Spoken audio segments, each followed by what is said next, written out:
Alright, the next thing that we're going to need to do is this is your fuel pump control. We're going to need to relocate this. So I have my 12 millimeter socket again. I'm going to use again our panel pop tool. So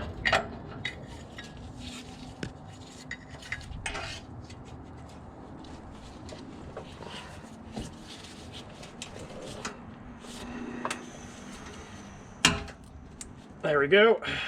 Got that popped out of the frame. I'm relocating this controller. It was here. You're supposed to relocate it up to here.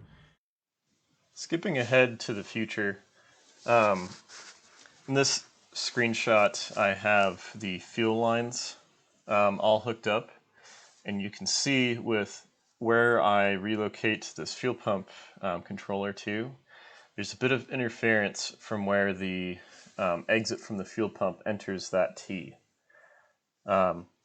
This is something that became kind of an issue, and I ended up having to relocate that fuel pump controller a second time. I'm going to go ahead and show the installation for both locations, just because there's the possibility that you might not have the issues that I did. But this way you're aware of the two mounting locations. So the first location to relocate this controller to is the body rail directly above, using two nutserts. The first one, the large one that goes in the larger hole, is an M12, and then the smaller is an M5. Then source some short M12 and M5 bolts that are not longer than the body rail is deep, and you can tighten those down to secure it in this location.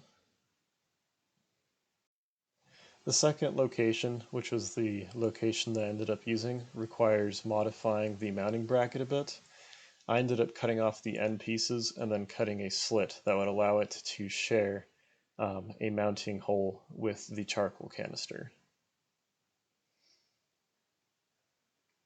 So once you have the bracket modified, you'll need to go ahead and slide it up into around where the charcoal canister is and slide it over this shared bolt hole. And then you can use the original hardware used to hang the charcoal canister to secure it. I found that this didn't interfere with the tank later when mounted and was quite secure for this controller. This was able to then avoid some of the interference issues I was facing.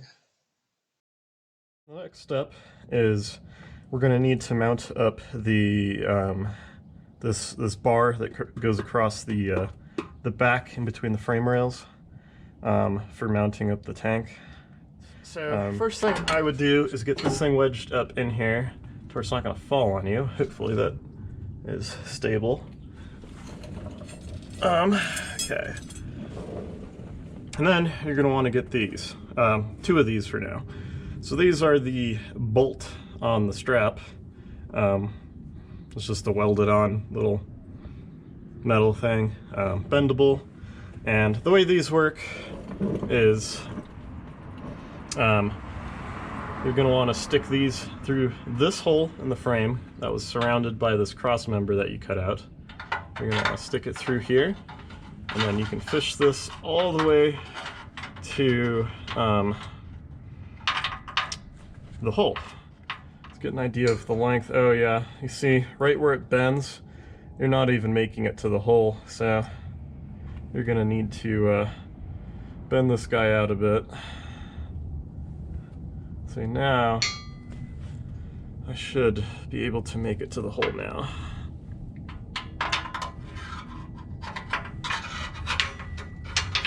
There we are, holding it up, so I'm going to try to get this side.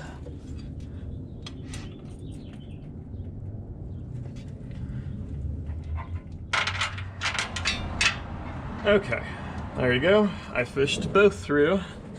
So now this thing is actually nice and supported. All right, now that you have this bar roughly held up by the two bolts that you fed through, what you're going to want to do is mark where you're going to drill your holes in your frame for these additional holes. So to do that, as you can see here, this guy's kind of able to pivot loosely. So I'm going to go ahead and get some of the hardware going on them, or on this.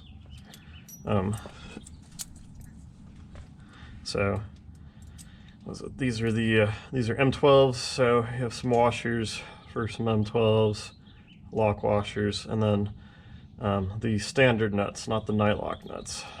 Okay, so you can see I got this side snugged up as well. And again, it's still loose, but it's got some play in it. First thing I'm really noticing is the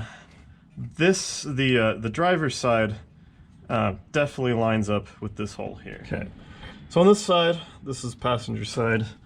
There's no hole lined up with. So you're gonna have to drill a hole in the frame. And again, on the other side, you're gonna have to expand a hole, so you'll realistically be drilling on both sides.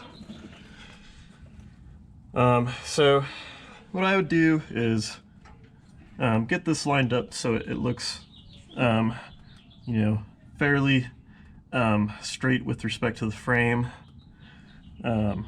Once you've gotten it nice and straightened up and you think you have it lined up where you want your hole, what you're going to want to do is take a punch and then hammer.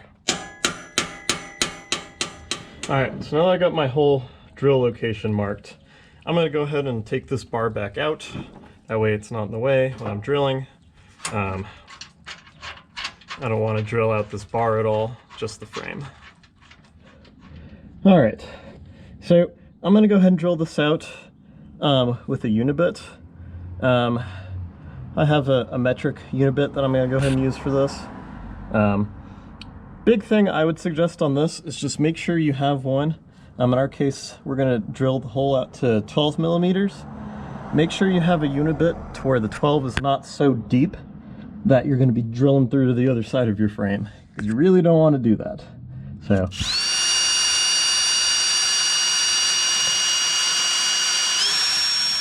Okay, and then same deal on this side, except we're going to go ahead and expand, get it where you can see it. We're going to go ahead and expand this hole. So insert your unibit into here and expand it to 12 millimeters. So now we're going to go ahead and put the bar back in, and we'll put all of the bolts on straps in. We're going to go ahead and do the closer ones to the hole first, just because I don't think you'll be able to do the far one and then get the other one, the closer one in. I think the strap would likely be in the way, so we'll go ahead and do it that way. That'll help a little bit, is if you pass them through without the bar there. So yeah, you can see here, I'm not going to be able to make that, so I'm going to need to pre-bend it a little bit. These straps are pretty easily bent, so really just designed to help you fish it in there. Okay, and get this bar in.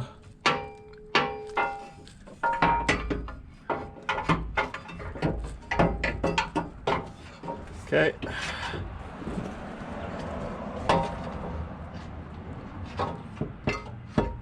Try to get it wedged somehow. Okay. There we are. Just got it wedged in, and now I'll try to feed this guy through.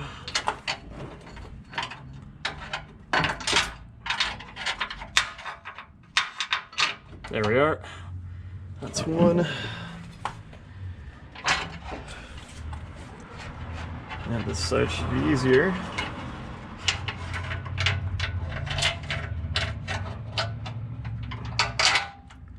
All right.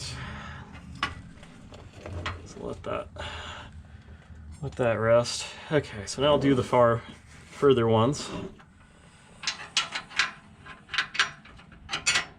Okay.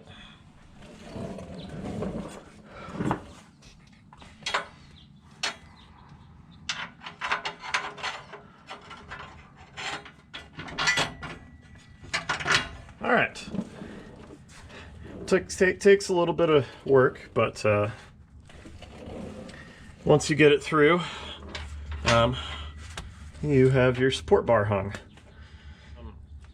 At some point when I do some of the painting to cover up these cuts, I'm going to go ahead and pull this bar back out and paint kind of the holes that I cut out, get a little bit of corrosion protection going on those, but for now it should be fine. So since I forgot to kind of tuck this on the other side, I went ahead and just undid all the hardware and then left the closer bolts in, but the further, more towards the back of the vehicle out, so that this way I could just swing this down and then tuck this over. There we are. Alright, so I got all the hardware now, so I'm going to start putting the hardware on. These, again, you have the washers and lock washers for an M12, and then the regular bolts on these. See, I have a 19 socket. Just use that to kind of tighten these a little bit more. Again, I'm not going to go crazy tight right now. Something else we'll have to keep in mind too, as you see these guys kind of sticking out right now, when you're test fitting the tank, that's going to be in the way. I think ultimately I'll probably bend these in and cut them. For now, on these longer ones, I might just need to bend them out of the way a bit.